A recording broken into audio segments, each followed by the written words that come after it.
Gandang umaga. Ngayon na meron tayong Suzuki EPV. So ngayon na So iniskan natin, alamin natin mabas muna na trouble. So dalawa. patay muna natin ito. Yung isa ay throttle position sensor. Saka yung isa ay transmission control sensor, yung kanyang speed sensor. So, ngayon Stop ka na to, sir. tingnan natin yung Tingnan natin ito. TPS, yung wiring connection. Check natin kung merong tama. Ayan, so ni-check natin connection. So itong EPV Suzuki na-encounter ng driver. Minsan parang merong hesitation at minsan namamatayan siya. So dinala dito mula sa Tracy at pina-check up. So lumabas sa scanner natin ito mga TPS maring loose connection wiring. So sa tingin namin mukhang okay naman wiring, wala naman siyang naputol na wire. So yung gawin natin dito is lilinisan lang natin yung contact, then mamaya lilinisin natin yung throttle body.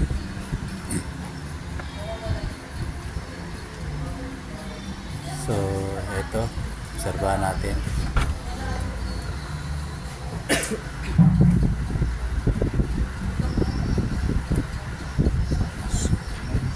So tingnan natin yung wiring, tingnan pang mabuti saan may posible na putol na wire.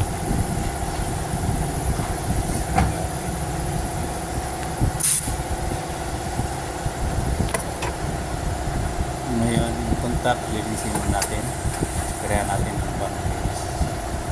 Hindi yan, sir. Akala ko Kaya na pumunta Akala ko tayo sa tinatapis. baba. Ito, yun o, may tama. Posibleng Sinik natin, nakita natin na ayusin ito. yung wiring medyo halos maputol na. Sige, ayusin mo muna dyan po. Ang gawin natin dyan ay ayusin natin yung wiring. Paputol niya, sir. Then painangan Putol natin yung iba, para sir. matibay. Saka lagyan natin ang insulation. Okay, sige. Ituloy mo ang video mamaya. Putulin ko, sir. Hindi, huwag mo. Tuloy-tuloy lang yan. Nakalok yan. Okay, sir. Ayan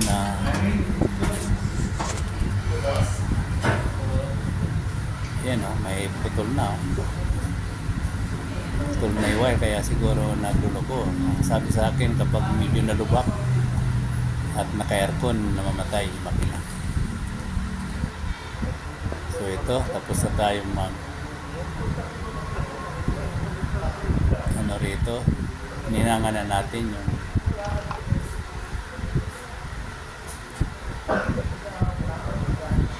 terminal, yung connector din ilalagay lang natin yung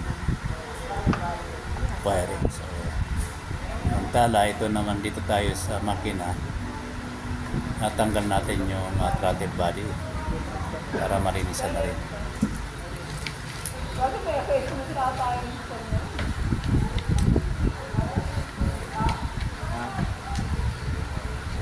Ayan, yung mekaniko natin, long hair.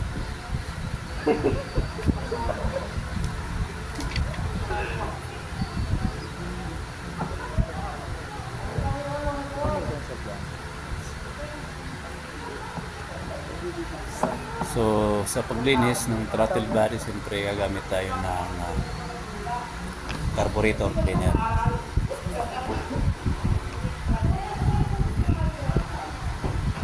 Ito, inspection.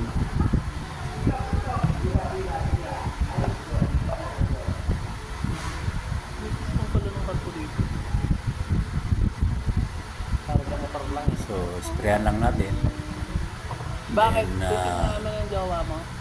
punasan natin ang malinis na tissue paper.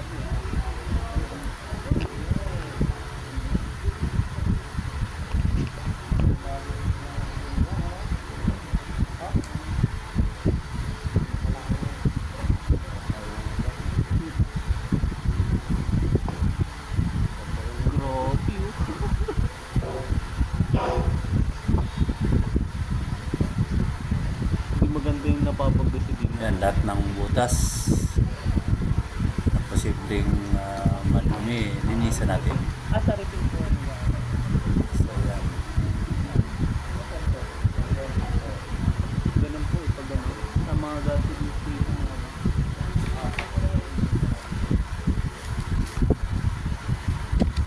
Yan. Pero may mga okay naman po yun. Pinali, linis.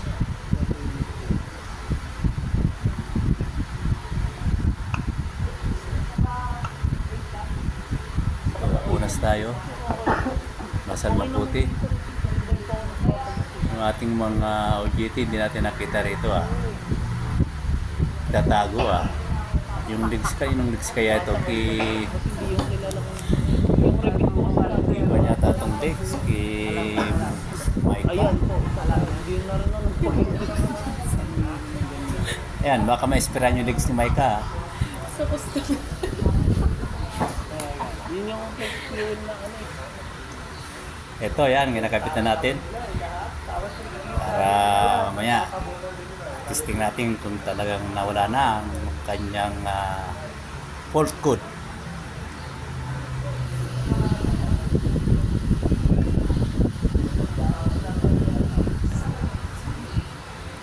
Ayan, so